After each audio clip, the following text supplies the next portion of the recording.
Muy buenos días, estimados alumnos. ¿Me escuchan adecuadamente?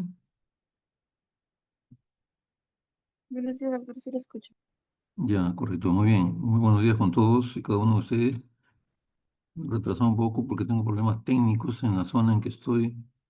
Prácticamente se ha caído la señal de internet, así que bueno, estoy con mis datos y hubiera algún corte, voy a volver nuevamente a reingresar, pero esperemos que se mantenga al menos por la clase estable la señal. Bien, el día de hoy, como ven ustedes en el aula virtual, hemos hecho un pequeño cambio por cuestiones también técnicas. El archivo del tema que correspondía tocar el día de hoy, la mañana de hoy, que correspondía a lo que es toxicología forense, eh, ha sufrido un pequeño daño y voy a nuevamente a reconstruirlo, si se podría hacer la palabra, y hemos programado la clase de la siguiente semana. De todas maneras, vamos a tocar todos los puntos, ¿no? Gracias a Dios estamos al día en todas las teorías y simplemente el día de hoy había un cambio nomás de tema. De la siguiente semana le hemos traído para esta semana presente el tema de lo que es lesiones por agentes físicos, ¿correcto? Entonces, eso es lo que vamos a exponer el día de hoy.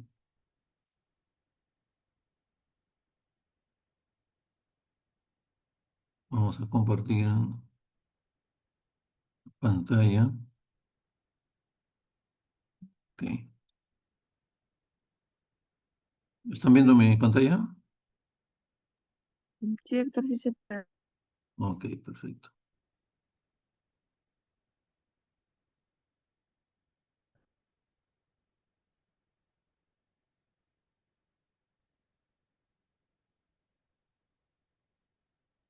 Bien, entonces el tema, como hemos mencionado, es lesiones por agentes físicos. También llamados muchas veces quemaduras por el tipo de lesión que ocasiona al tomar contacto el tipo de elemento o agente, le llaman otros, con el cuerpo de una persona, ¿no? Y dejan pues lesiones que comúnmente se conocen como quemaduras. En esta primera proyección tenemos aquí que son producidas estas quemaduras o estas lesiones por agentes físicos en general, son producidas justamente por agentes de tipo físico, de tipo químico o de tipo biológico, ¿no? Tres agentes, o sea, externos que van a ocasionar alteraciones o lesiones en el cuerpo.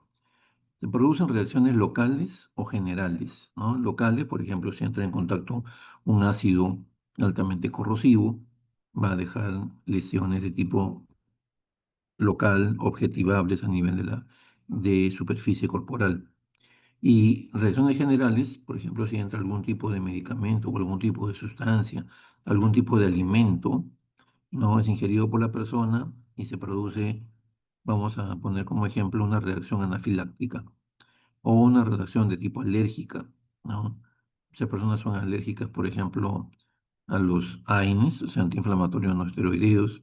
Muchas personas son alérgicas a lo que son los mariscos, un tipo de alimento que produce una reacción, ¿no? Alérgica, se libera bastante histamina y va a producirse pues este enrojecimiento o inmediatamente salen erupciones o las famosas ronchas, las diversas manifestaciones generales, ¿correcto? Y locales es cuando toma contacto con un agente, básicamente con alguna parte del cuerpo. Entonces se producen ambas reacciones, o locales o generales. La gravedad de estas lesiones depende de la extensión y la profundidad de la lesión, ¿correcto? Los agentes físicos básicamente son los que se exponen aquí. El frío, vale decir temperaturas muy, muy inferiores por debajo del cero absoluto, ¿no? Temperaturas de -20, -30, -40, 50 grados, ¿no? Que producen lesiones conocidas como heladura o por congelamiento. Por ejemplo, personas que en casos emblemáticos y que han causado bastante revuelo y noticias en la prensa, han caído por accidentes aéreos a grandes alturas, ¿no? En grandes nevados, en los cuales la temperatura está muy, muy por debajo de cero, 20 grados, 30 grados o menos, bajo cero, a mayor tiempo que pasen en ese ambiente prácticamente congelado, las lesiones o la afectación para el cuerpo va a ser mucho mayor. Lo contrario también produce lesiones, que es totalmente el polo opuesto de la temperatura, temperaturas muy, muy elevadas, ¿no? Quemaduras por calor.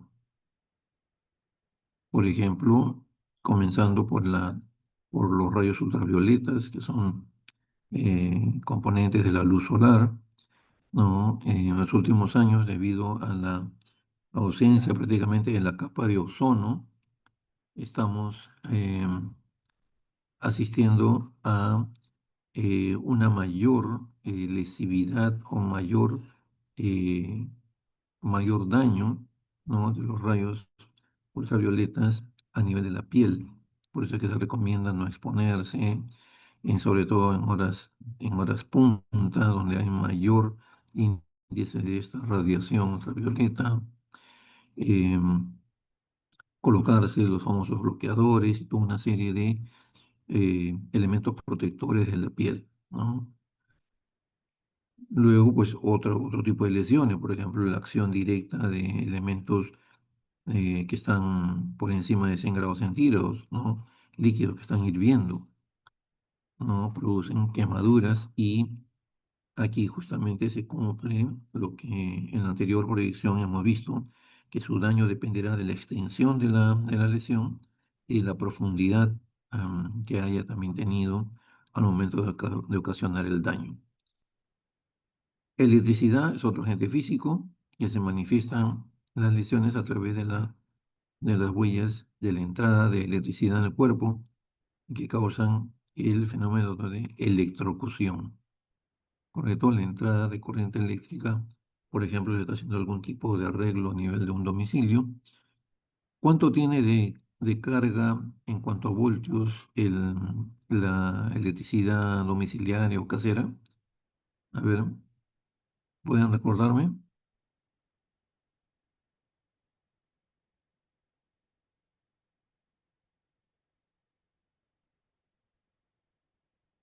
120 voltios. 220 me parece. Correcto, 220 voltios. En nuestro país, ¿no? Porque hay otros países que tienen la mitad, 110 voltios, pues 220 voltios. Entonces, ocasiona definitivamente un, digamos, un impacto muy severo porque esta electricidad finalmente va a alterar el centro eléctrico cardíaco, ¿no? Que manejan unos cuantos voltios, ¿no? 12 voltios, 15 voltios. Entonces 220, pues entrar a esa central del manejo eléctrico produce un caos tremendo, terminando en paro cardíaco, paro respiratorio, etcétera, etcétera. Vamos a ir viendo esas características más adelante. Y las lesiones por fulguración son las lesiones ocasionadas por la electricidad de tipo atmosférica. Eso vamos a verlo también en la medida del desarrollo de esta clase. Y la radiación, ¿no? Quemaduras por radiación, que hemos visto justamente la radiación solar, hemos ya dado un ejemplo, ¿no? La radiación solar, la radiación utilizada como método terapéutico, por ejemplo, en caso de neoplasias, ¿no? Aparte de las famosas quimioterapias, también interviene, no como parte del tratamiento, radiación para sobre todo reducir el tamaño o el volumen de los tumores y poder en una segunda fase atacar con otro tipo de tratamiento. Por eso, entonces, estos son los tipos de agentes físicos que producen lesiones en sus diversas versiones. Agentes químicos, decíamos, ¿no? Son tres tipos, ¿no? O sea, agentes físicos, químicos y biológicos, ¿no? Los agentes químicos, acá damos algunos ejemplos, ¿no? Lo que mencionábamos hace unos momentos, ácidos, ¿no? Por ejemplo, el ácido sulfúrico es extremadamente corrosivo y produce, pues, daño tisular grave, ¿no? Y actúa y deja el aspecto como si fueran una quemadura. Y los álcalis también, ¿no? Tipo lejía, por ejemplo. Eso produce más que nada cuando hay ingesta accidental o con algunos casos que ya no se ven mucho, algunos casos que se ingieren accidentalmente, a veces por niños, y otros con ya una intención de tipo suicida, ¿no? Eso va a crear lesiones internas muy graves. Luego, por ejemplo, pegamentos o adhesivos en general, ¿no? El cianoacrilato. Cuando toma contacto con la piel, este tipo de insumo con la cual es hecho estos adhesivos, producen también tipo quemadura, o sea, dañan rápidamente las capas epidérmicas y pueden también igual en profundidad alterar también las capas debajo de la piel.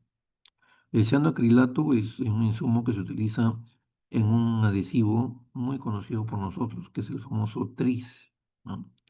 Es un adhesivo muy, muy potente, muy fuerte, ¿no? Que se utiliza para pegar pues, una serie de elementos, de objetos, ¿no? Pero esto hay que manipularlo adecuadamente, ¿no? Que no tome contacto la piel, sobre todo de las manos, o si se cae accidentalmente en otra parte del cuerpo, también va a producir daños, así como estamos viendo en la fotografía. Y daños también por medicamentos. Ya hemos mencionado un poco reacciones de tipo alérgica. En la foto se ven algunos casos de reacciones alérgicas, ¿no? Reacciones conocidas también en la parte clínica como reacciones adversas a medicamentos, ¿no? El ácido salicílico produce como una especie de quemaduras o deja unas placas medias rojizas y blanquecinas, como estamos viendo en la mucosa oral, ¿no? Y otro tipo de reacciones que hemos mencionado y que nosotros también conocemos. Y los agentes biológicos, ¿no? Reacciones ocasionadas por agentes que tienen vida, que tienen actividad biológica. Por ejemplo, vamos a mencionar dos de ellos, ¿no? Las medusas y las anguilas. Las medusas son las famosas malaguas, ¿no? Que tienen una sustancia urticariante que al contacto la piel producen liberación de histamina en grandes cantidades. Por esto y pueden ocasionar pues, efectos generales a veces muy severos. Son las famosas malaguas que en algún momento, por episodios de épocas de verano, aparecen sobre todo en algunas regiones de playas, ¿no? Algunas playas más que en otras. Y bueno, si eso no es advertido, la gente entra a los lugares donde hay acúmulo de estas medusas y puede exponerse a este tipo de lesiones, tipo de reacciones. Las famosas anguilas también. Las anguilas son las famosas serpientes de agua que tienen una carga eléctrica, ¿no? Y que al contacto con el cuerpo humano pueden justamente liberar esa carga eléctrica, pudiendo producir también quemaduras y otro tipo de lesiones o alteraciones. Entonces ahí tenemos los agentes que pueden ocasionar, ¿no? Lesiones y vamos a centrarnos en algunos básicamente de tipo físico, como la acción del frío. En la proyección de este momento menciona la acción del frío, la hipotermia sistémica y sobre todo sostenida por debajo, ¿no? De 35 grados, 35 grados, de 35 a 37 grados, es una temperatura promedio del cuerpo, ¿no? En la cual se dice la temperatura es normal, ¿no? Por encima de eso ya comenzamos a tener, ¿no? Alza térmica, leve o moderada, febrícula, 37 y medio, 38, a partir de 38 y medio para arriba se consideran ya temperaturas que pueden ocasionar también trastornos este, medianos o severos en el cuerpo. Y por debajo de 35 grados, y evidentemente las temperaturas por debajo, ¿no? De cero, sobre todo, en forma sostenida por muchas horas o días, van a producir las lesiones que vamos a ir mencionando. Y ocasionan muchas veces, dependiendo del tiempo que está sometida la persona a esta hipotermia muy, muy marcada, pueden ocasionar muerte por cese de la circulación, generalmente precedido de fibrilación ventricular, ¿no? Entra en fibrilación el corazón y eso es prácticamente como si entrara en paro cardíaco, ¿no? No hay una buena inyección de sangre, por lo tanto, hay trastornos severos que llevan muchas veces en forma rápida a la muerte. Entonces, mientras más baja sea la temperatura y mientras más tiempo demore la exposición a la misma, se produce heladura o congelamiento, ¿no? Que mayormente se estudian por medio de 3 grados. El primer grado, ¿no? Aparece una vasodilatación como respuesta a este congelamiento. No se trata de que la sangre produzca o mantenga cierto nivel de calor o temperatura apropiada para la vida, ¿no? En los lugares, en todos los lugares del cuerpo, pero esto tiene su límite, ¿no? Digamos, va disminuyendo la temperatura, pasando más tiempo, y eso va entrando ya en una descompensación, ¿no? Se mantiene un poco la temperatura en los órganos, sobre todo internos, órganos vitales, pero si sigue bajando la temperatura, evidentemente va a producirse a nivel superficial aparición de flictenas, ¿no? O ampollas o vesículas, y luego, evidentemente, si se mantiene la hipotermia muy marcada, va a producirse necrosis del tejido afectado. Y vamos en este tipo de acción eh, del frío extremo, básicamente la necrosis de tipo distal, ¿no? En los dedos de las manos, en los dedos de los pies, ¿no? Va apareciendo el cese de la circulación. En la circulación, el tejido va muriendo, ¿no? Se produce necrosis y esto, pues, evidentemente, cuando la persona sea rescatada y ya se le trate de compensar estas partes distales del cuerpo van a tener que ser amputadas, ¿no? Con todas las alteraciones consecuentes que ya nosotros podemos deducir. La acción completamente opuesta por el extremado calor se da cuando mayormente la temperatura es mayor de 42 grados o 42,5, ¿no? Se produce un trastorno multifuncional, multiorgánico. Cuando tenemos extremadas temperaturas por encima de estos grados que se han mencionado, ¿qué se va a producir? Se va a producir una sudoración profusa. Esto nos va a llevar a una deshidratación. Y la deshidratación va a implicar disminución del volumen sanguíneo. Externamente se puede compensar con una vasodilatación general. Es cuando estamos, por ejemplo, en lugares muy, muy calurosos, por ejemplo, en zonas desérticas, vamos a sudar profusamente, vamos a perder líquido, vamos a entrar progresivamente en diversos grados de deshidratación. Vamos a estar, ¿no? Un color rojizo, ¿no? Por una reacción eritematosa. El volumen sanguíneo, por efecto de la deshidratación, va a disminuir y esto va a hacer que la circulación se haga más lenta, el gasto cardíaco va a disminuir, va a haber alteración de centro respiratorio y se va a ir añadiendo toda una serie de alteraciones a nivel de órganos vitales. Puede producirse también muerte por coagulación intravascular diseminada, por este mecanismo fisiopatológico que hemos mencionado.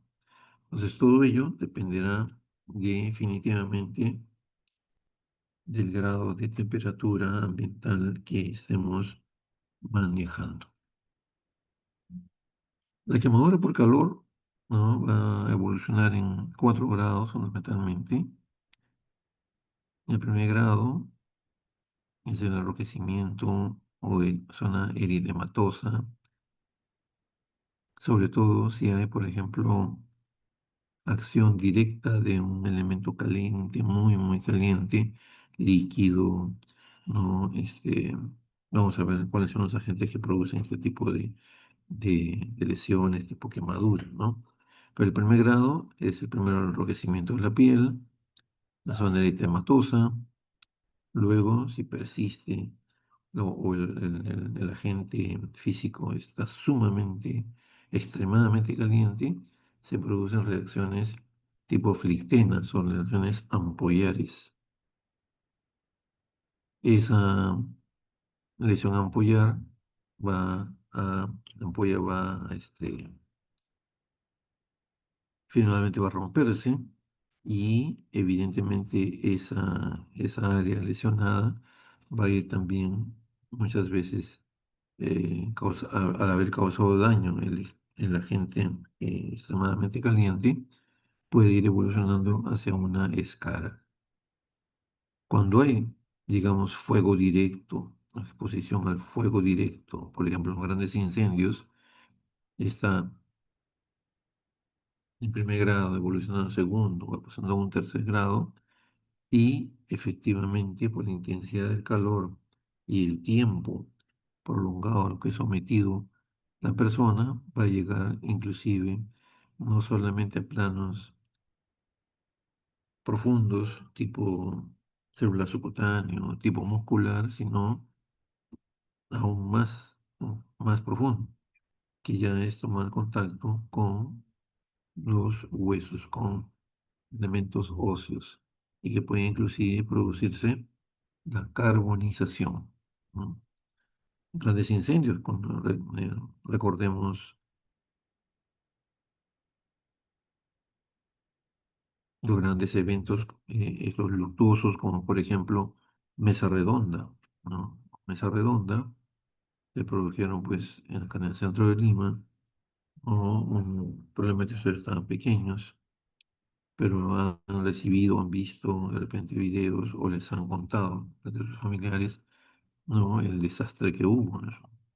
No ha sido un desastre natural, sino eso ha sido provocado, evidentemente, por una serie de incumplimientos de normas de seguridad, etcétera, etcétera, ¿no? Y fue masivo ese incendio que terminó con más de 400, 500 víctimas, muchas de las cuales se encontraban carbonizadas, ¿no? Lo cual dificultó la identificación, sobre todo de los cadáveres. En ese entonces, en el año 2001, no existía todavía laboratorio de ADN altamente especializado, había uno que era netamente privado, ¿no? Pero eso pues tiene su costo, ¿no? Entonces se intervino esta emergencia que hubo, eh, y evidentemente producto de que se hicieron las necropsias, ya la causa de muerte se estableció en su gran mayoría, en su gran porcentaje. La causa de muerte era lógica, no era la asfixia por inhalación de gases tóxicos, fundamentalmente el CO2, ¿no? Entonces, esa era la causa de muerte. No era tanto la carbonización ni otras causas. La carbonización no fue causa de muerte básica, sino la carbonización se da también igual, casi en su totalidad, cuando ya la persona ha fallecido, cuando ya la persona ha muerto. Llega la intensidad del calor, llegan el fuego directo, las llamas, la lengua de fuego, y queman, carbonizan a la persona, pero la persona ya está muerta por inhalación de gases tóxicos, inhalación de monóxido de carbono. ¿Correcto? Entonces, esta es la acción del calor, agente físico muy dañino, ¿no? Y que hemos dado algunos ejemplos, y otros que evidentemente también han constituido emergencias en sus momentos, pero esa es una emergencia ya muy, muy marcada y que está pues en el recuerdo de muchos y en la historia sobre todo de eventos luctuosos de nuestro país. Aquí hay una representación gráfica de los grados también en cuanto a la profundidad que afecta ¿no? El calor, tenemos el primer grado, segundo grado, tercer grado. Por ejemplo, elementos de, líquidos, ¿no? Por encima o ya en 100 grados o más, ¿no? 100 grados centígrados o más de temperatura, al caer este líquido caliente en el cuerpo va a producir pues daño profundo, ¿no? No solamente va a quemar la piel, sino tejidos la subcutáneo, músculos y puede llegar inclusive a hueso, ¿no?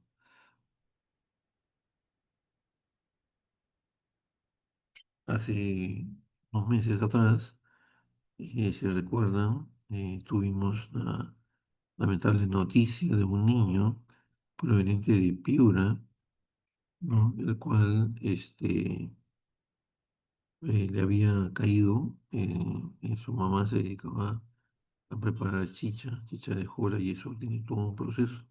En los primeros pasos del proceso, pues se hierve. Evidentemente, eso está por encima de los 100 grados centígrados. Ha caído eso al niño.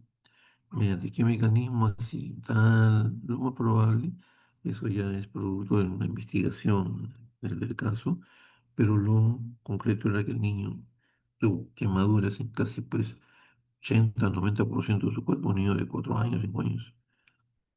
Lo atendieron en lo que pudieron en la región, pero evidentemente los hospitales de esa región no están preparados para poder atender un caso de esta naturaleza.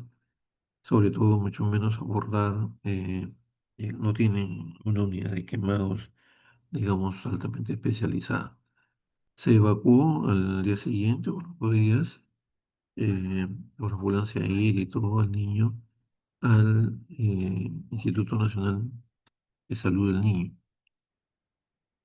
A pesar de todos los esfuerzos, ¿no?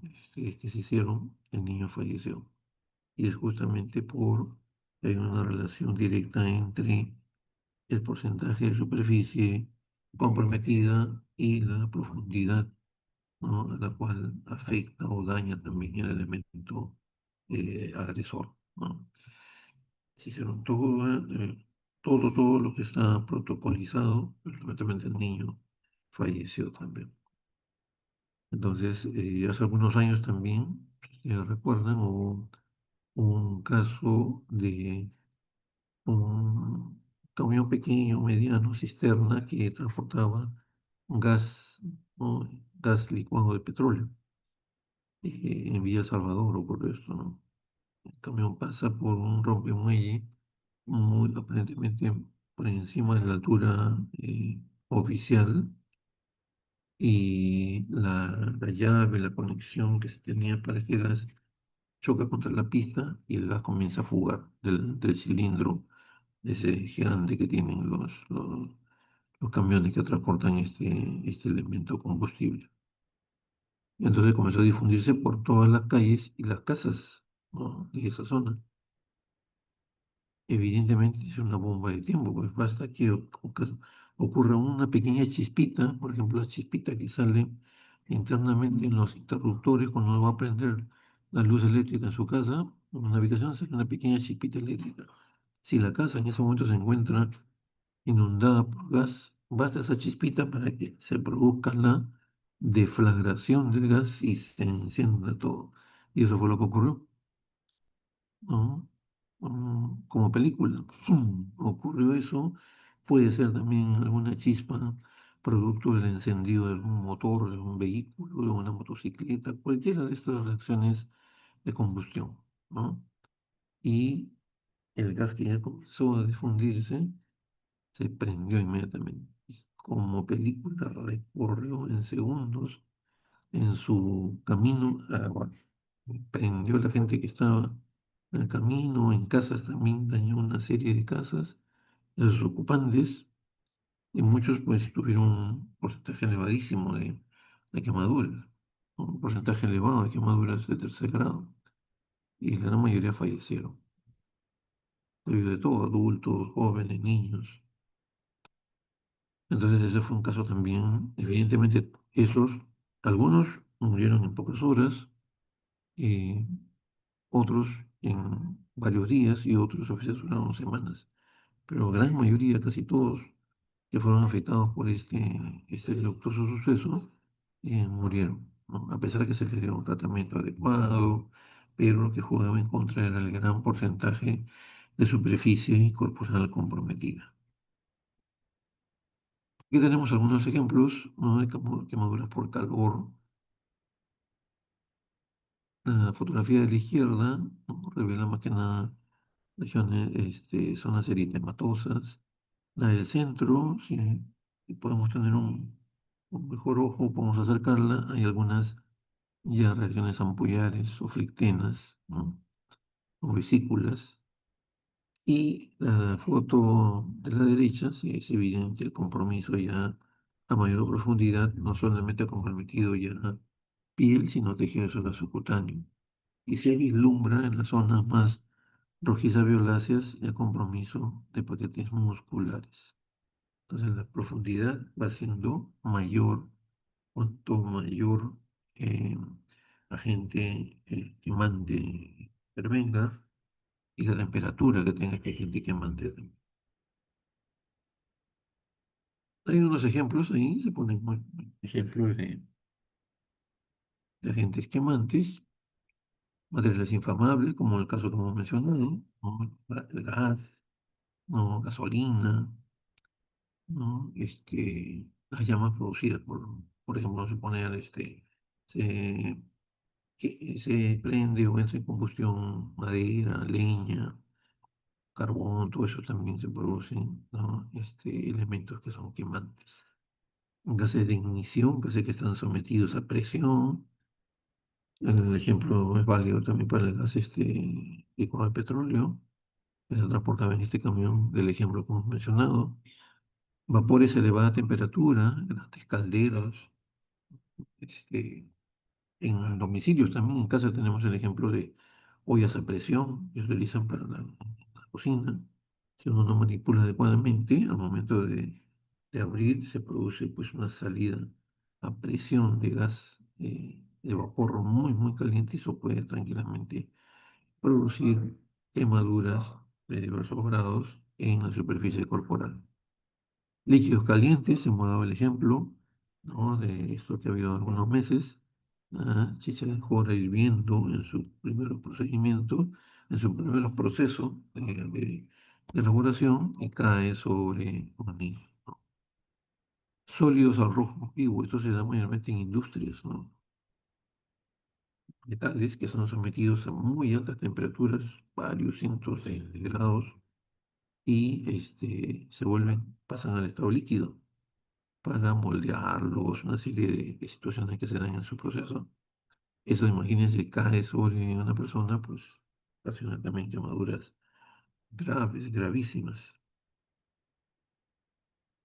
Nuevamente tenemos una representación de los grados de compromiso, y recordando siempre que el grado de compromiso tiene que ver con el porcentaje de superficie comprometida y la profundidad, ¿no?, del compromiso, de la lesión.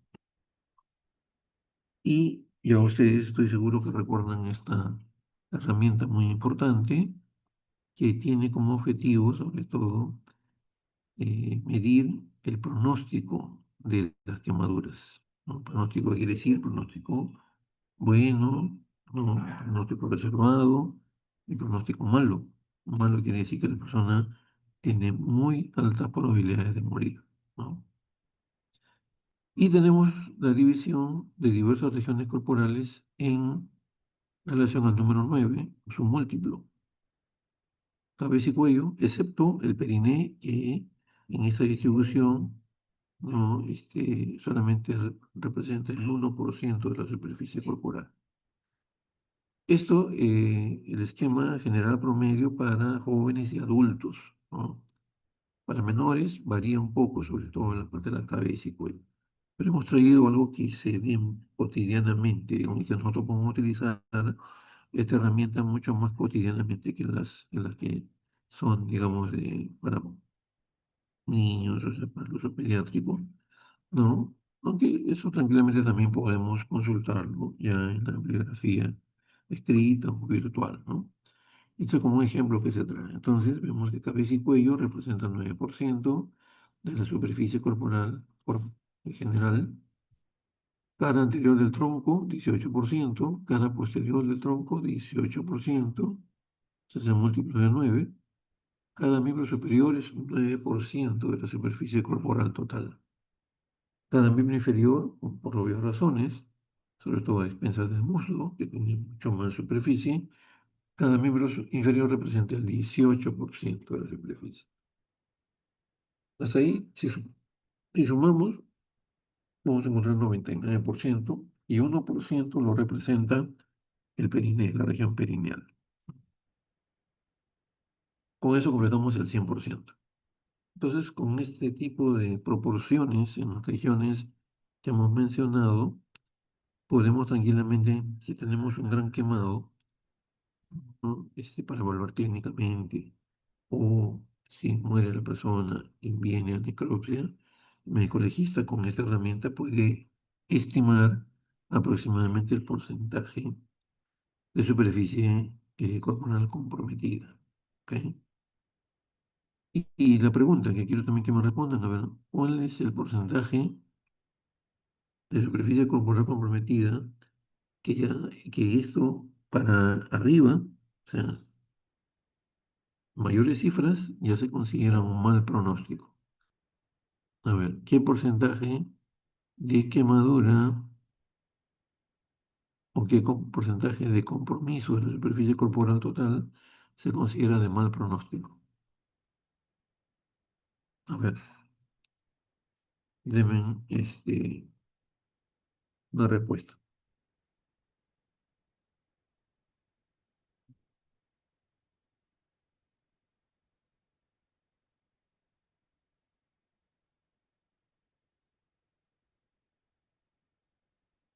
Y eso lo van a tener sobre todo pues, presente en la parte clínica, cuando evalúan a un gran quemado, entonces el porcentaje va a ir acompañando el pronóstico.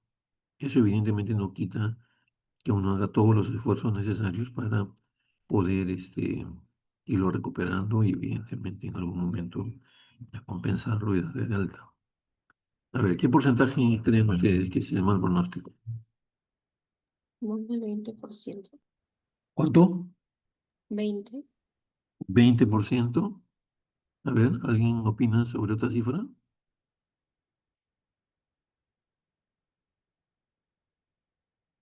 40%.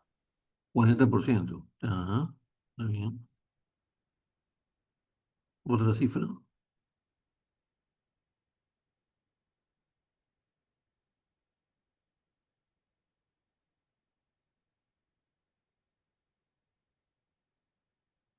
Evidentemente la doctora que me dijo 40% sí es un gran porcentaje de mal pronóstico.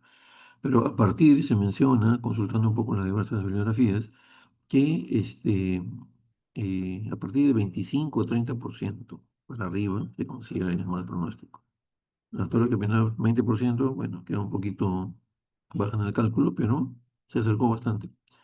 Entonces, 25 o 30% a más de superficie corporal comprometida es un mal pronóstico, ¿no? Entonces, imagínense estos grandes quemados en los casos que hemos mencionado de Villa El Salvador, producto de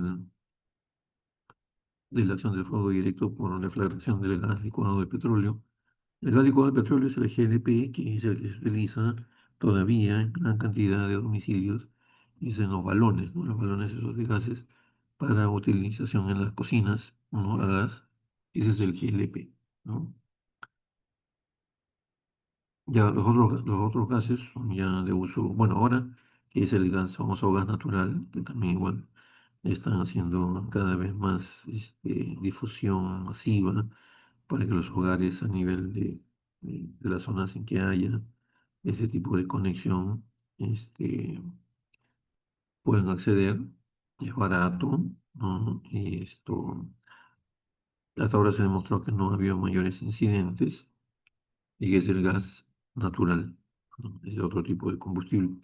Pero el GLP es el que todavía utilizan, ¿no? Un buen porcentaje de las familias peruanas. Entonces, eso fue lo que ocurrió en Villa El Salvador, ¿no? Con este camión cisterna que mencioné hace unos momentos.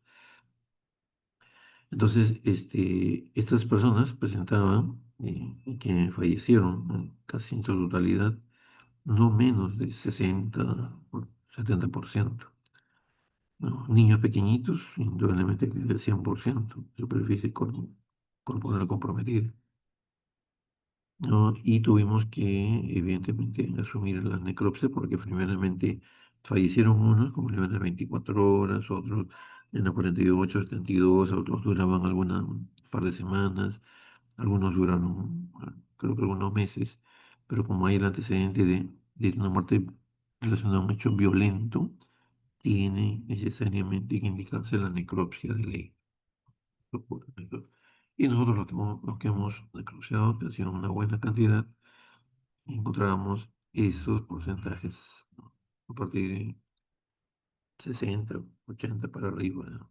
de superficie comprometida. Entonces eso produce pues una serie de alteraciones, ¿no? Ya podemos eh, concluir, ¿no? Deshidratación, desequilibrio hidroelectrolítico, exposición a las infecciones por ausencia de piel, toda una serie de situaciones que a pesar que se pueden controlar al inicio en una unidad de quemados debidamente equipada, de todas maneras hay evolución desfavorable, ¿no? Y ocurrió, como le digo, eso. Entonces es muy importante tenerlo en cuenta. Estoy seguro que usted ya lo maneja esto y ya en sus intervenciones a nivel de emergencias pueden haberlo ya utilizado o están a punto de utilizarlo en cualquier momento. Y esto da origen a lo que mencionábamos, ¿no? Algunos de estos eventos que hemos mencionado han muerto en 24 horas, 48 horas, 32. Entonces, muerte rápida. La muerte rápida. Vayamos al segundo renglón que dice muerte inmediata, producto directamente de las quemaduras. Eso es lo que ocurrió en muchos de estos eventos eh, graves, de que se quema y duran, digamos, algunas horas. El trastorno es muy grave y fallecen. Luego, la muerte rápida, que está en la primera línea, esa se da dentro de las primeras 24 horas. También igual por trastornos severos a nivel del medio interno. Y la muerte diferida, que es la persona que dura 3 días, o sea, 72 horas a más, ¿no? Esto lo que usualmente se ve en casi la totalidad de casos es que ocurre evolución desfavorable y se agregan procesos infecciosos, ¿no? Esas quemaduras se infectan. Por más que le estén poniendo antibiótico, el problema es que se ha quemado, imagínate, todos los brazos y puntos de acceso para colocar vías endovenosas. Ese es un gran problema, ¿no? Tienen que buscar eh, digamos, lugares accesibles, tratar de poner de repente catéter, no venosa central, lo que sea más adecuado para el caso, ¿no? Aún así, esto más lo vemos en la práctica, que se complican, ¿no? Se infectan, van a la sepsis, shock séptico y muerte de la persona. Entonces, eso se llama muerte diferida. La muerte inmediata, la que sucede en pocos minutos o en pocas horas. Muerte rápida dentro de las primeras 24 horas, ¿no? Y la muerte diferida, pasadas las 72 horas o 3 días, básicamente por complicaciones infecciosas. Entonces, personas que fallecen, esto es un de hecho, así sea, digamos, la manera o modo de muerte accidental, es una muerte violenta que tiene que definitivamente ponerse en conocimiento de la policía, de la fiscalía, de la jurisdicción. El fiscal sí o sí, como es una muerte con antecedente traumático, va a ordenar sí o sí la necropsia médico-legal. Entonces ahí es donde tenemos que afinar detalles en el examen interno, externo. No, evidentemente a veces el diagnóstico de causa de muerte a veces está ahí nomás. No tiene mucho uno que trabajar para digamos, plasmar la causa de muerte, ¿no? Los problemas que tenemos es en la identificación del cadáver.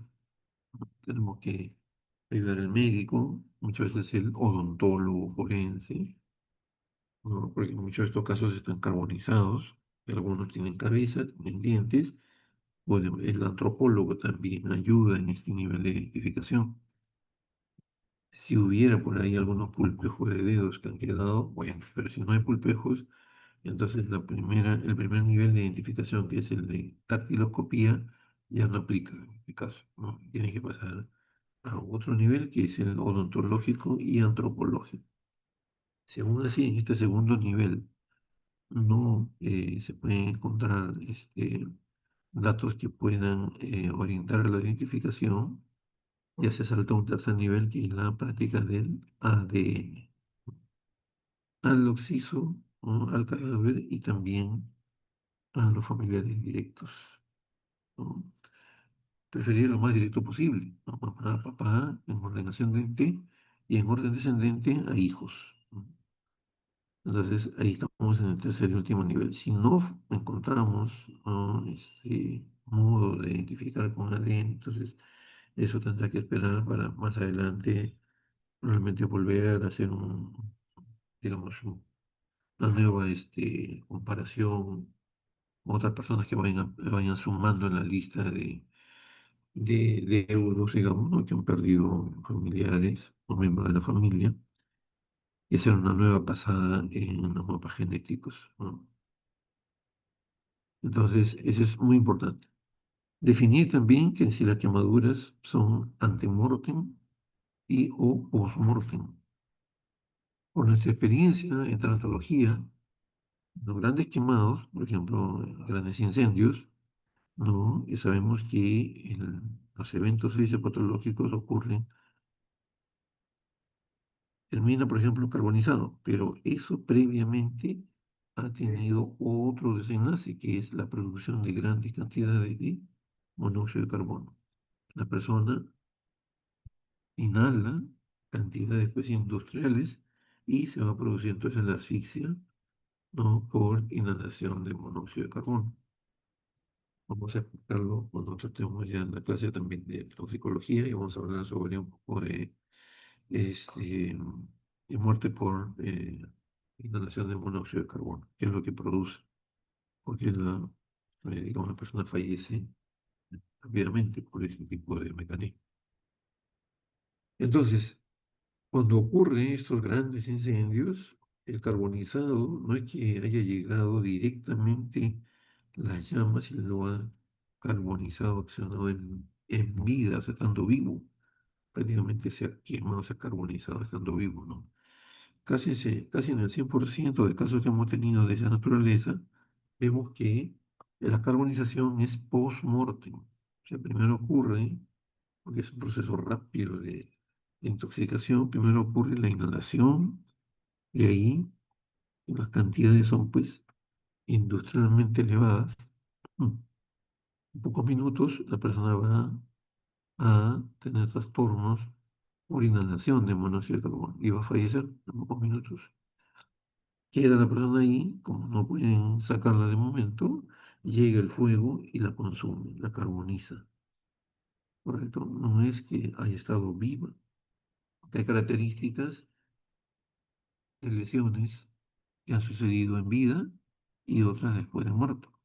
Recordemos la clase de lesionología forense. Ahí se les dio a conocer un cuadro en los cuales se veía características de las lesiones producidas con la persona viva y otras características que indican que la persona estuvo fallecida. Esas lesiones post-mortem. ¿Correcto? Entonces, eso tiene que detallarse, examinarse adecuadamente también, por situaciones básicamente legales, y para corroborar un poco este principio que se tiene, o el concepto que se tiene de que definitivamente una persona carbonizadora en quemado previamente a eso ha tenido, ¿no? Por la asfixia por inhalación de monóxido de carbono. Falleció por este motivo. Este es el motivo, no la carbonización. pero para eso hay que revisar las lesiones, los bordes de las lesiones, etcétera, etcétera. El examen interno, como indica la diapositiva, buscar signos que expliquen la causa de muerte, ¿no? Si es monóxido de carbono, vamos a encontrar el color de la sangre cambiado, no es un rojo vinoso, es un rojo cereza, un rojo rutilante, ¿no? Si es inhalación de monóxido de carbono, se va a acentuar más ese color.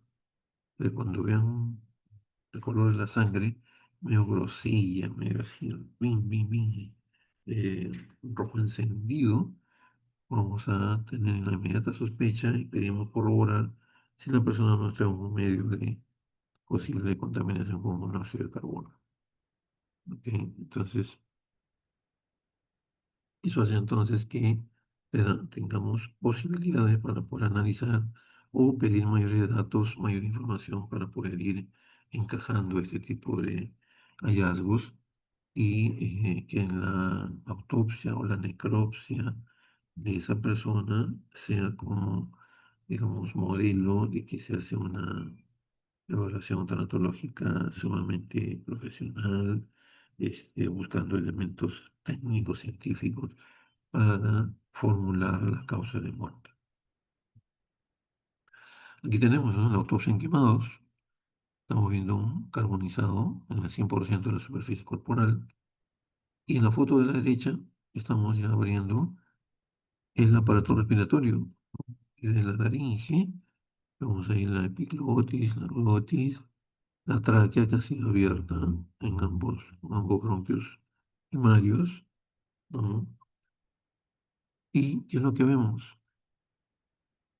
Vemos una zona negruzca adherida al interior de la laringe y de la tráquea, zonas negruzcas. ¿Esto qué son? Es carbón, hollín. Eso nos da ya un indicio de que la persona ha inhalado grandes cantidades de monóxido de carbono. Estoy seguro que cuando se profundiza en los diversos en los diversos sistemas de bronquios y las ramificaciones que tienen, vamos a encontrar también igual, ¿no?, este tipo de hollín, este tipo de resto de carbón adherido ahí. Eso significa que la persona ha estado respirando humo con alto contenido de monóxido de carbono una buena cantidad de tiempo y por eso ha llegado hasta el último bronquiolo, ¿no? Y al momento de mostrarlo justamente en el examen de necropsia médico-legal, vamos a ver eso, ¿no? Tracto laringio, tráquea, con restos de hollín, eso quiere decir que ha estado respirando humo, y eso equivale a decir monóxido de carbono.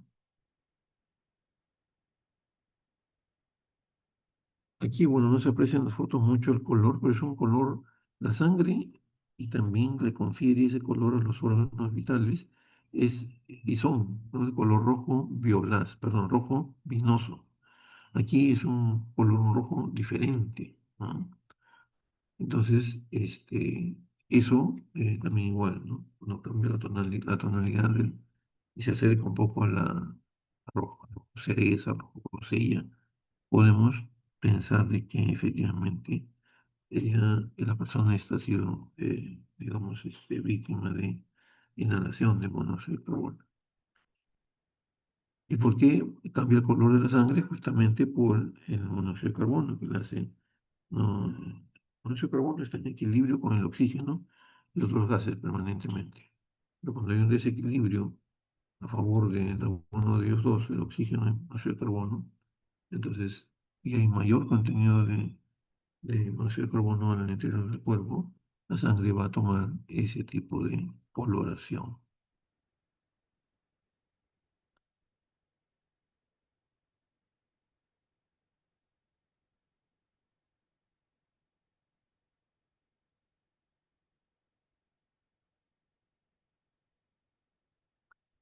¿Me están escuchando hasta el momento sin mayores interrupciones, no? ¿Me confirman?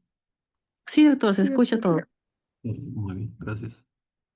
Ok, pasamos entonces a otro tipo de lesión por accidente físico. El trauma eléctrico. Hablando de pase de corriente o ingreso de corriente al cuerpo en las diversas, en los diversos niveles de corriente, ¿no? Tenemos también que, digamos, el contacto de la corriente con la persona, la cual recibe la lesión y el ingreso de corriente a su cuerpo, tiene diversas variedades de contacto. El contacto con un solo polo, ¿no? Con derivación de la corriente. Puede ser que sea un solo, digamos, los cables que ustedes han observado, han que es muy minucioso, digamos, les han comentado a repente los familiares, tiene colores, ¿no? Azul, rojo, verde también creo que me parece que hay, pero azul, rojo básicamente, y eso está hablando de las intensidades también, y hay todo un sistema, ¿no? Entonces, si tomo contacto con uno de los cables, es un contacto con un solo polo, un unipolar.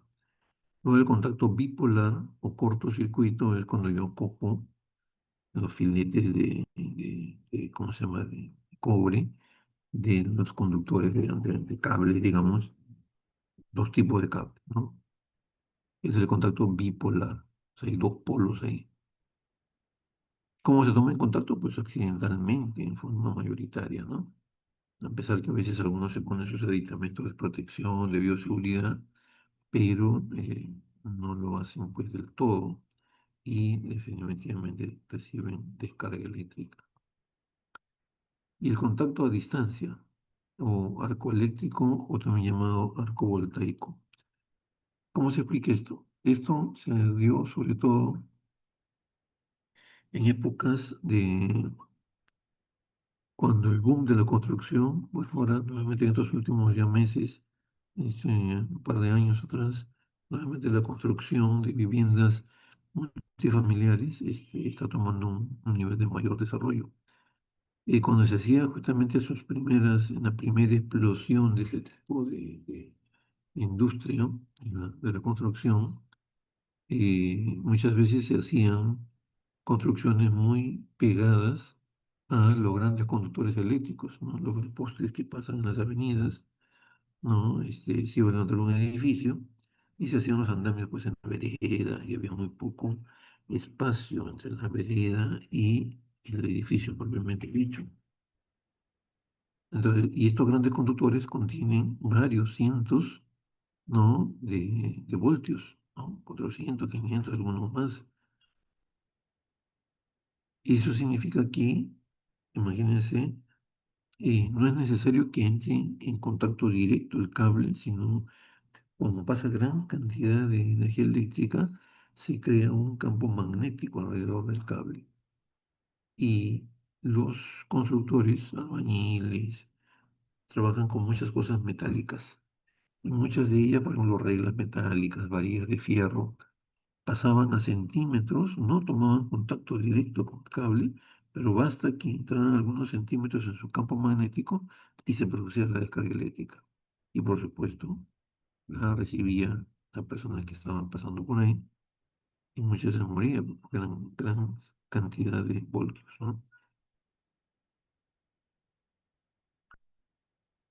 Entonces, a eso se denomina el arco eléctrico o arco voltaico. La transmisión se hace de la electricidad por el campo magnético que desarrolla el conductor eléctrico, ¿no? Cables digamos, de tensión, de gran tensión que se manejan a nivel de la parte externa de los domicilios, los girones en las calles.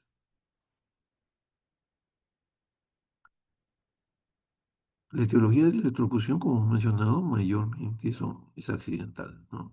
Persona que estaba arreglando, cambiando, que sé yo, un foco fluorescente, haciendo una conexión de un enchufe, no toma las precauciones adecuadas, toma contacto sin la debida protección, con cable eléctrico que está, pues, descubierto, como nosotros lo hemos pelado, entre comillas, y recibe la descarga eléctrica, ¿no? Eso es un accidente o evidentemente hay un descuido al no tomar las medidas de seguridad adecuadas. La teología suicida es raro, ¿no? Que yo recuerde, no he visto yo casos de suicidio por electrocución. La homicida también es excepcional, ¿no? Aunque se describen algunos casos de, por ejemplo, personal de repente policial o de Fuerzas Armadas que utiliza esta técnica de interrogatorio o utiliza, por ejemplo, ya elementos relacionados a tortura, ¿no? Hay pequeños equipos que producen chispas de producto de electricidad, ¿no? Maquinitas que uno presiona y pasa descarga eléctrica. Esta carga eléctrica se le hacía pasar a la persona, no produce mayor trastorno, pero sí podía ocasionar en algunos de ellos, ¿no? A veces una alta sensibilidad en el paro cardíaco y muerte de la persona. Entonces, eso ya está considerado como una teología homicida. Luego la judicial, en algunos países todavía se mantiene, y es un poco raro, cuál es digamos, la aplicación de la energía eléctrica una vez que se aplican algunas sentencias, las sentencias de muerte, recordemos, en sus años primigenios, ¿no? Se sancionaba a nivel ya judicial con sentencias de pena de muerte, ¿no? Ya en los tiempos pues muy recónditos era el fusilamiento, después ya vino el aspecto ya de la famosa silla eléctrica, en que se hacía pasar varios cientos de voltios, ¿no? Al condenado y lamentablemente en algunas ocasiones era tan resistente que no moría. Una descarga que se le hacía de 300, 400 voltios, ¿no? Sobrevivían. Y se da una segunda descarga, tercera descarga, y esa descarga iba ya creando también quemaduras, ¿no? Entonces, estaban, como se dice, prácticamente siendo considerado como una tortura, estaban achicharrando ahí al condenado y no moría. Entonces, eso se considera ya como algo inhumano, ¿no? Entonces, ya en una buena cantidad de países se ha proscrito, se ha retirado de los códigos penales la pena de muerte por ejecución en la silla eléctrica, por ese tipo de motivos, ¿no? Entonces, aparentemente una persona pero con 400, 500 voltios debe morir, pero algunas eran resistentes a esta cantidad de descarga eléctrica. Entonces, ya un poco se ha ido desterrando eso. Electricidad industrial, a ver, por favor, me dan un par de minutitos y nuevamente estoy con ustedes, ¿no?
Sí, pero la gente no se va a quedar tranquila. No creo.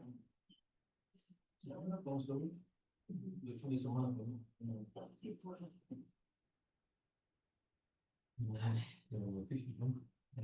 ya, mira, no, ya va a salir muy bien, pero no sabe qué es lo que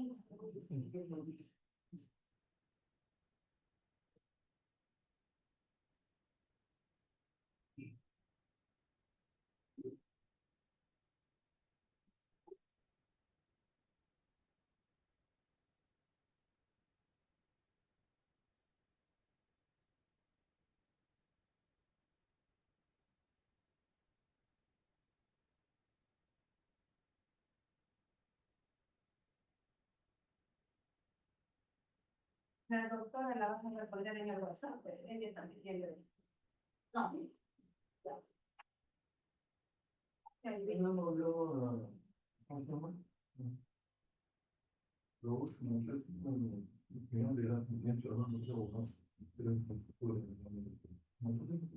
sí, sí, sí,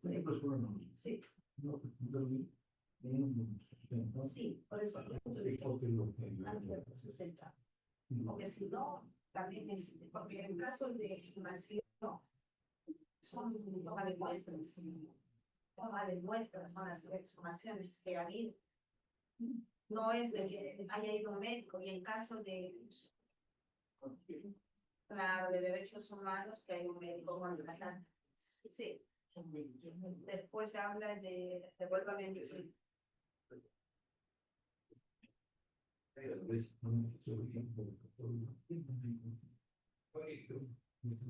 que entre esa necesidad activa también, todo eso. Yo ya le dije que se llama a Raúl también. Yo digo, ¿cómo le integró a ella con el nombre de mi esposo? El nombre del esposo.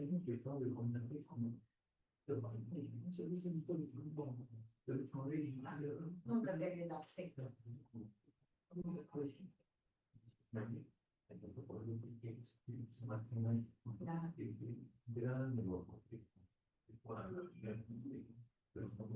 Sí, por eso yo después, bueno, yo sí. No, es que usted ahí. Yo, yo, de verdad, cuando yo vi la doctora,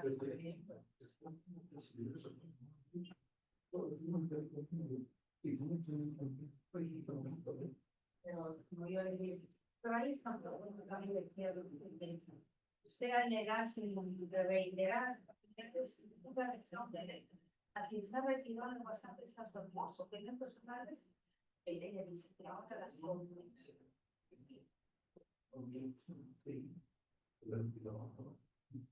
Ajá, sí, sí, sí.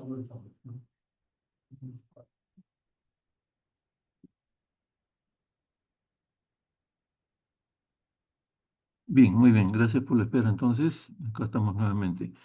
Eh, la electricidad industrial evidentemente también tiene un mayor nivel de eh, contenido de voltios y que ocasiona lesiones, digamos, un poco más notorias, ¿no? Que la electricidad de intensidad 220 como una descarga, digamos, de electricidad domiciliaria, ¿no? Entonces, ahí lo que se menciona en la proyección, la marca eléctrica produce a veces lesiones medias porosas, anfractuosas, quemaduras, ¿no? Cutáneas o viscerales inclusive, ¿no? Vamos a ver que de acuerdo a la intensidad y al momento que está expuesto a la descarga, no solamente se presenta quemadura en la puerta de entrada, el lugar donde ha sido contactada, puede ser la mano, los miembros inferiores, ¿no? El lugar donde ha contactado la descarga eléctrica, sino también se presentan quemaduras en órganos internos. Por la gran descarga eléctrica sobre todo. Y lo que vemos ahí, signos faciales, digamos, el electrocutado azul, o sea, quiere decir cianótico, puede ser electrocutado blanco o color, digamos, normal, no blanco, sino que ha recibido una descarga muy grande digamos, en cantidad de voltios, pero de muy corta duración. Entonces, no ha tenido lugar a desarrollar trastornos respiratorios que han llevado a cianosis que son objetivables a nivel de piel y mucosas. Signos cutáneos, contusiones, heridas. Hay a veces fracturas porque la descarga es tan grande que muchas veces el cuerpo sale proyectado, ¿no? Del lugar donde recibe la descarga, ¿no? Sale proyectado y puede impactar sobre paredes, puede impactar sobre escritorios, elementos que están justamente en el área en que se ha producido la descarga eléctrica, y eso evidentemente el impacto puede ocasionar fracturas de diverso tipo, ¿no? Luego, signos viscerales, encontramos asfixia, equimosis, dependiendo justamente si sale el cuerpo proyectado o disparado, vamos a encontrar equimosis, hematomas. Se produce dilatación de cavidades cardíacas, ¿no? Muchas veces se ven vacuolas, pequeñas, pequeñas formas como especie de flictenas a nivel perivascular, ¿no? En los grandes vasos sobre todo. Entonces, esto asociado a descargas eléctricas grandes, sobre todo a nivel de electricidad de tipo industrial. El mecanismo de muerte es importante, que tiene que ver también con el nivel de voltaje. Bajo voltaje se considera la electricidad domiciliaria, 220 voltios. Recibe la descarga y se produce fibrilación ventricular. Ajá. El corazón queda paralizado prácticamente, ¿no? Fibrilando, no se producen de forma definida los movimientos cardíacos, ni sístoles ni diástoles, no queda fibrilando. O sea, en ese momento prácticamente está en paro cardíaco, y eso puede tranquilamente llevar pues en pocos minutos, si no es revertido, puede llevar a la muerte de la persona. El mediano voltaje, o sea, el bajo voltaje básicamente es un problema de tipo cardíaco, paro cardíaco. El mediano voltaje, estamos hablando de descargas eléctricas a nivel de electricidad industrial. Produce, por lo que se ha visto, la contractura severa a nivel muscular, de músculos respiratorios, o sea, tetanización muscular y fibrilación ventricular. O sea, hay un doble mecanismo, paro cardíaco y paro respiratorio. ¿Correcto? Al ponerse rígidos los músculos respiratorios, por ejemplo, los músculos que están entre las costillas, los músculos intercostales, no se puede producir ni los movimientos respiratorios, inspiración y expiración. Eso que nos lleva a un problema asfíctico. Por otra parte, si entra en fibrilación ventricular el corazón, pues va a producir paro cardíaco. Entonces hay doble mecanismo. El alto voltaje, estamos hablando de los grandes conductores a nivel de las avenidas, las calles, ¿no? O, digamos, están ya eh, con mucha mayor cantidad también de conducción eléctrica, ¿no? Eso también produce esencialmente, ¿no? Paralización de músculos respiratorios, tetanización de músculos respiratorios, o sea, la muerte por alto voltaje, por descarga eléctrica con alto voltaje, básicamente eh, tiene su causa de muerte de origen respiratorio. Y la que dice mayor de 5000 voltios son los conductores, ¿no? Que mayormente se encuentran fuera de las ciudades y que lo constituyen las famosas torres de alta tensión, que son las torres que traen, ¿no? Cables con miles de voltios desde donde es producida la electricidad, donde es producida en las grandes centrales hidroeléctricas.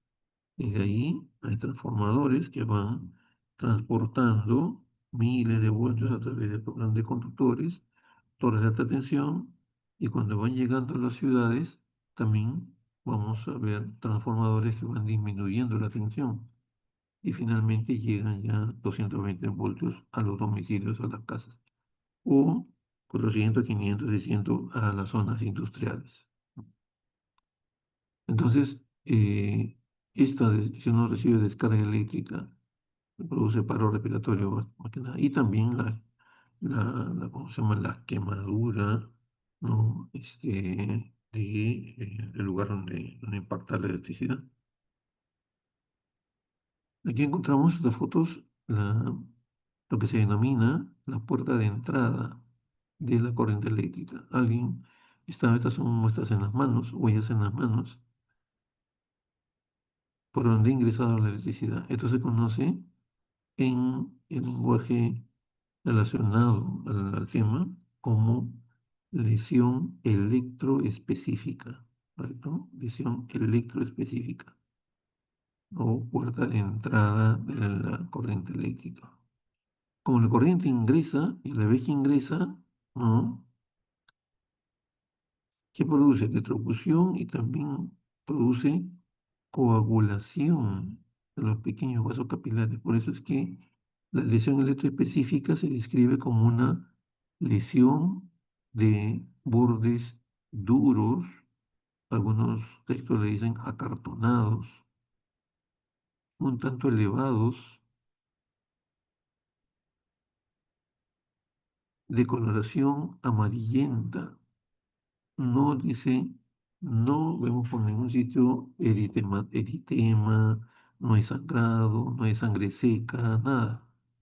Porque eso, al momento de ingresar al cuerpo, electrocuta y también coagula los vasos sanguíneos. Por eso es que, a diferencia de otras lesiones, por un arma blanca, ¿no? Que es lo que produce corte de la piel, aflora en los vasos sanguíneos cortados la sangre y vamos a ver sangre que va secándose en los bordes, ¿correcto? ¿No? Hay cierta supuración, hay cierto edema, signo de flujosis. Y también aquí no vamos a encontrar una lesión eh, dura o indurada, ¿no? De coloración amarillenta o marrón amarillenta.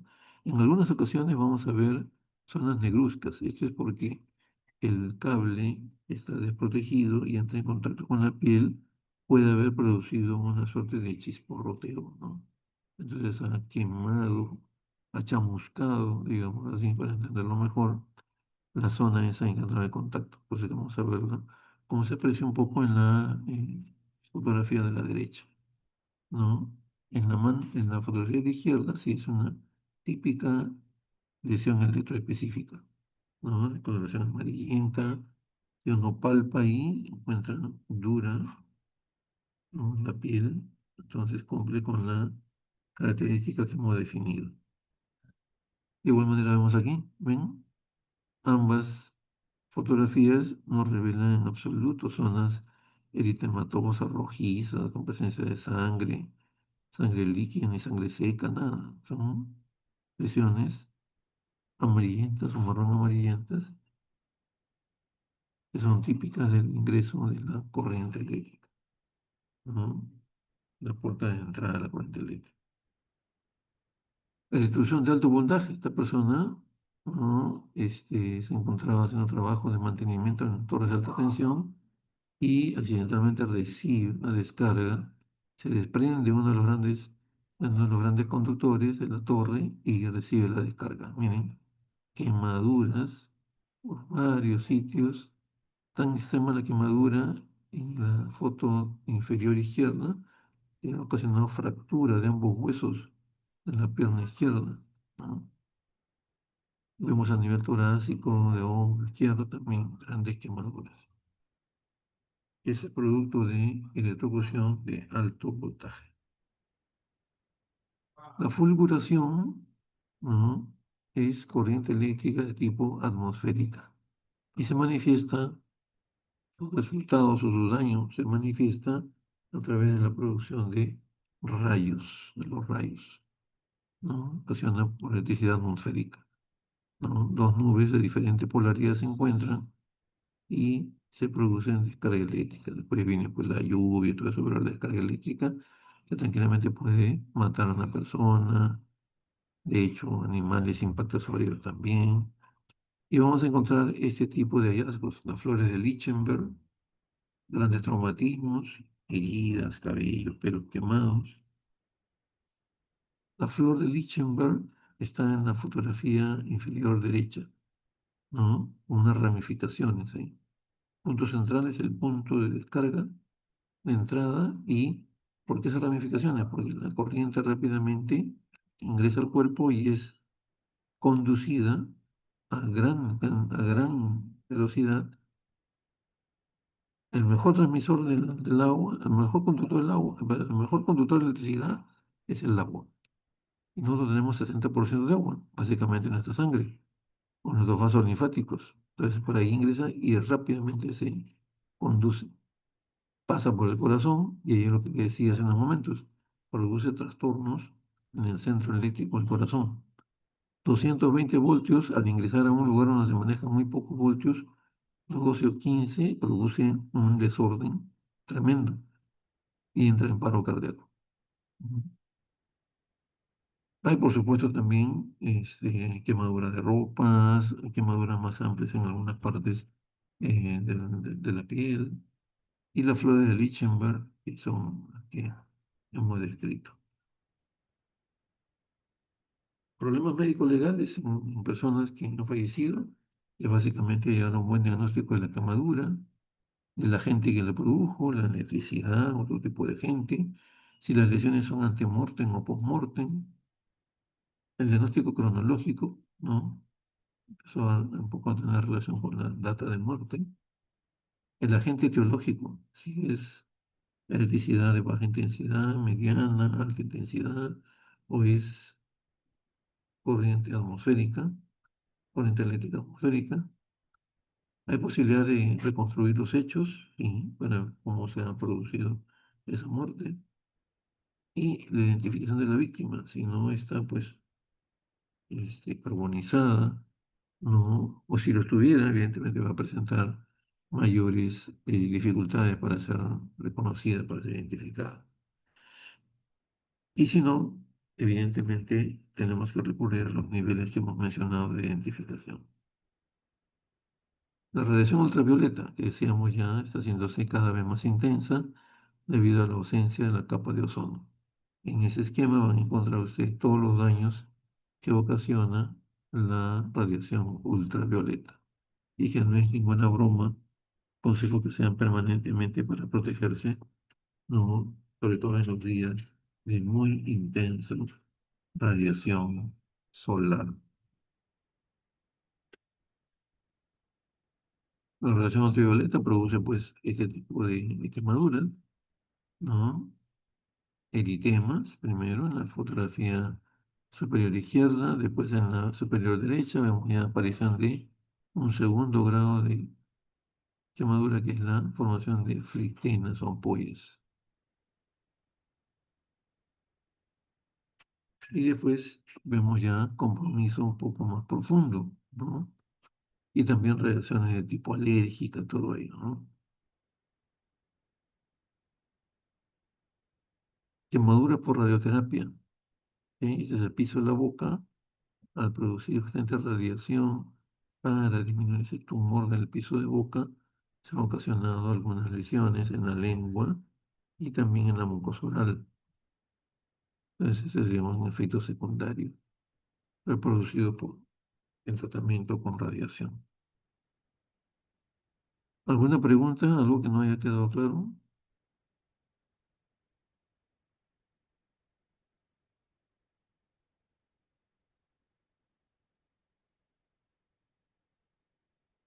¿Todo bien entonces? Todo claro, doctor. Ok, vamos a compartir esto.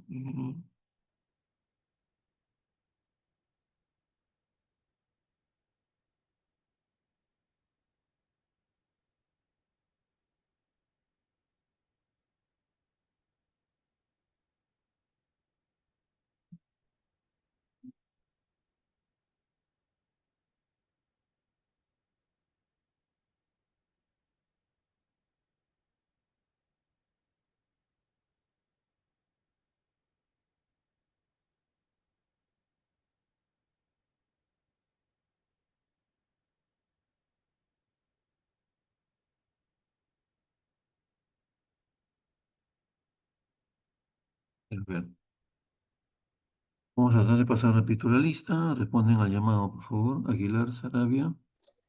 Presente, doctor, buenos días. Buen día. Álamo Honorio. Presente, doctor, buenos días. Bien. Alata Campos. Buen día, doctor. Presente. Buen día. Arauco Lázaro. Presente, doctor, buenos días. Buen día. Asencios Ortiz. Presente, doctor. Buenos días. Buen día. Candia. Buenos días, doctor, presente. Buenos días. Chávez. Buenos días, doctor, presente. Buen día. Chipana. Buenos días, doctor. Presente. Buenos días. Chumbe. Buenos días, doctor, presente. Buenos días. Córdoba. Presente, doctor, buenos días. Buenos días. Cruz Palacios. Buenos días, doctor, presente. Buenos días. Cruz Taya. Doctor, buenos días, presente. Buenos días. Cuadrado. Presente, doctor, buenos días. Buenos días. Cuadros. Buenos días, doctor, presente. Buenos días. De la Torre. Buenos días, doctor, presente. Buenos días. Del Águila Chirito. Presente, buenos días, doctor. Buen día. Del Águila Soto. Presente, doctor, buenos días. Buenos días. Del Castillo González. Buenos días, doctor presente. Buen día. Dextre. Buenos días, doctor presente. Buenos días. Dueñas. Dueñas Cuaresma. Dueñas Cuaresma. Dueñas Leonardo. Dueñas Leonardo, presente. Muy bien. Espinosa Guamán. Espinosa Guamán. Fuentes Calderón. Presente, doctor, buenos días. Díaz. Gambarini. Gambarini. García Molina. Buenos días, doctor, presente. Buenos días. Gómez Cárdenas. Buen día, doctor presente. Buenos días. Gómez Rojas. Buenos días, doctor, presente. Buen día. Gómez y Fuentes.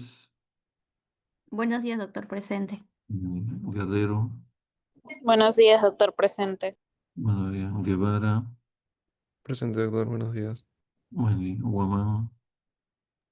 Presente, doctor, buenos días. Buenos días. Wilca.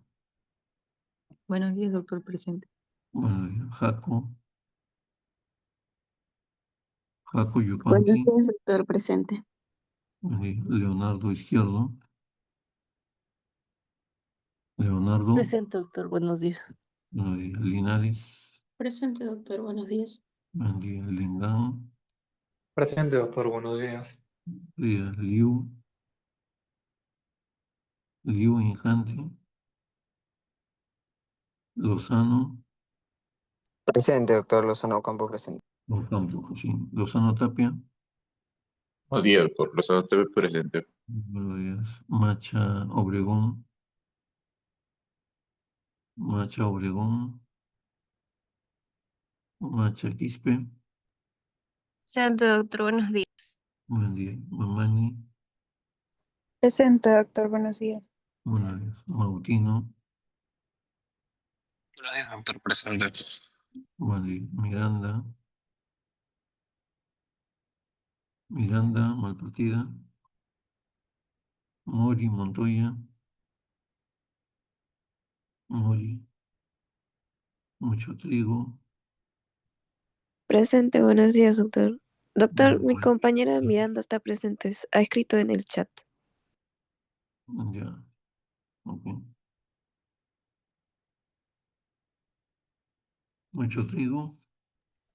Sí, presente, doctor. Buenos días. Ya. Ore. Presente, doctor, buenos días. Ya. Pablo. Presente, doctor. Buenos días. Palomino. Presente, doctor, buenos días. Buen día. Pangalima. Presente, doctor. Buenos días. Peña. Presente, doctor. Buenos días. Buenos días. Perales. Perales. Presente, doctor. Buenos días. Buenos días. Puma. Puma Luna. Presente, doctor. Buenos días. Buen día. Ramírez. Ochante. Ramírez Ramírez. presente, doctor. Buen día. Rivera Cárdenas. Rivera Cárdenas. Rojas Aranda. Presente, doctor. Buenos días. Buen día. Rojas Bernuy. Presente, doctor, buenos días. Buen día. Romero Sánchez. Presente, Romero doctor, Sánchez. buenos días. Buen día. Rubio. Rubio.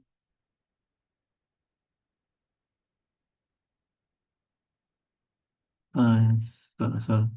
Presente, doctor, buenos días. Mm, Salazar Cáceres. Presente, doctor, buenos días. Salazar Huancapasa. Salazar Huancapasa. Saldaña. Saldaña. Sanabria.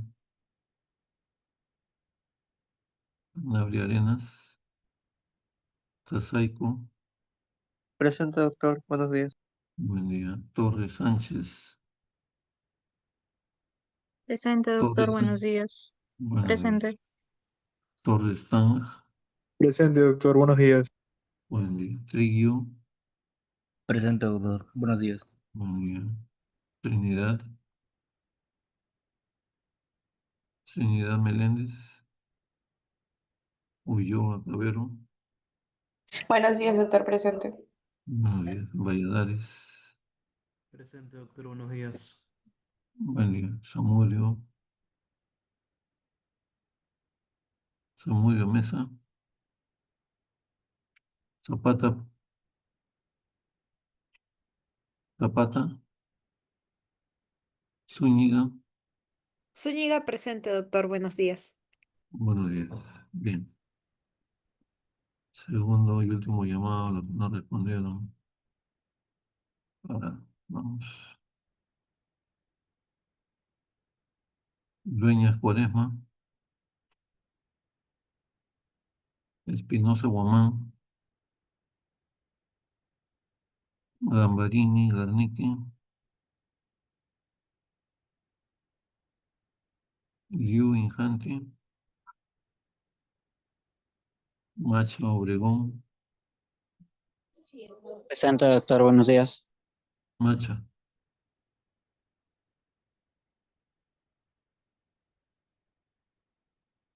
Ok. Mori Montoya. Mori Montoya. Rivera Cárdenas. Rubio Belicoso. Salazar Huancapasa.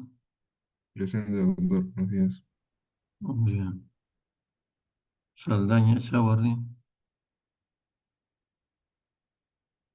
Sanabria Arenas. Trinidad Meléndez.